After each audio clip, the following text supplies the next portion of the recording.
Dude, I got like a billion hours of memory. Let's go. Yeah, we can dance. We can just like edit all this. You want to edit all of this? No, here. We'll just send it raw, which is okay. Go. Alright, Mr. Gibson, this is my video practice presentation thing, but it's not, I'm just reading the paper right now, because I'm not really done with the script, the actual script I'm going to use, and I'm also going to be using either a PowerPoint or a poster, but I don't have that done yet, so I'm just going to read the paper. Alright. Sherman's March to the Sea, led by Union Major General William T. Sherman and his 60,000 men, is known as the beginning of the end in the Civil War. Sherman's infamous march started November 15th, 1864 in Atlanta and ended with the capture of Savannah on December 22nd of that same year. Sherman's March to the Sea introduced total war, which was a completely new concept and had not yet been seen at that time. General Sherman's goal was to weaken the Confederate Army and their ability to fight by causing destruction to the South's economy and transportation system. General Sherman's ingenious use of strategy on the 285-mile march greatly contributed to the eventual victory of the Union Army. After Sherman's Atlanta campaign, General Sherman realized that something needed to be done in order for the Civil War to move forward. He decided to apply the total war strategy at this point in the Civil War. Part of General Sherman's reason for applying this total war strategy for the March to the Sea is that President Abraham Lincoln had been reelected, ensuring that this war strategy would be allowed. In Atlanta, Sherman gathered 60,000 of his finest men for the march, leaving behind all the injured or disabled soldiers. Of these 60,000 men, 5,000 were cavalry. Sherman divided his army into two wings and headed towards Milledgeville, the capital, on November 15th. The two wings of Sherman's army visited the important villages and areas of the state. By November 23rd, Sherman and the left wing had reached Milledgeville, while the right wing had stopped in Gordon.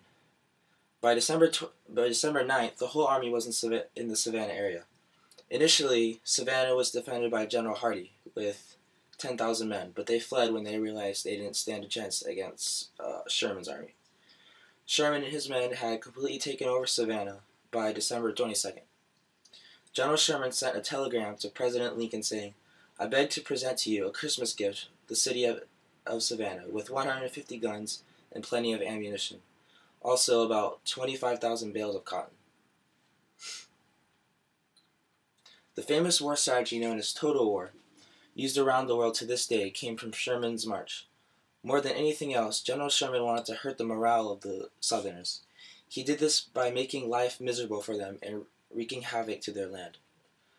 General Sherman said, "The utter destruction of Georgia's roads, houses, and people will cripple their military sources. I can make Georgia howl." Another name for Sherman's march is Sherman's Scorched Earth campaign. Sherman's army set fire to Atlanta before the start of the march and continued to use fire to cause destruction all the way to Savannah.